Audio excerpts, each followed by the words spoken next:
بسم اللہ الرحمن الرحیم۔ معزز ناظرین و سامعین، السلام علیکم ورحمۃ اللہ وبرکاتہ۔ میں ہوں منیر حسن، آپ کا میزبان۔ آج ہم اپنے گزشتہ موضوع مسواک کی فضیلت و اہمیت کے ساتھ آپ کی خدمت میں حاضر ہیں۔ اگر آپ نے اس موضوع کا پہلا حصہ نہیں دیکھا تو اوپر دیے ہوئے لنک کو پریس کریں۔ گزشتہ تمام احادیث کی روشنی میں مسواک کرنا یوں تو ہر وقت میں مستحب اور باعث اجر و ثواب ہے، لیکن ان 5 وقتوں پر اس کی اہمیت زیادہ ہے۔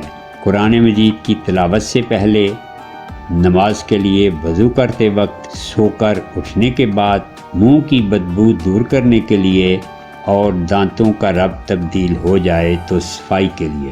مضمون کے اختتام پر پیش خدمت ہے آپ صلی اللہ علیہ وآلہ وسلم کی مبارک زندگی کا ایک انمول واقعہ۔ اپنی عالیشان زندگی کے آخری لمحات میں آپ نے مسواک استعمال کرنے کی خواہش کا اظہار فرمایا تو حضرت عائشہ صدیقہ رضی اللہ تعالی عنہا نے خدمت اقدس میں مسواک پیش کی۔ مسواک ذرا سخت تھی، آپ صلی اللہ علیہ وسلم نے اسے نرم کرنے کا کہا۔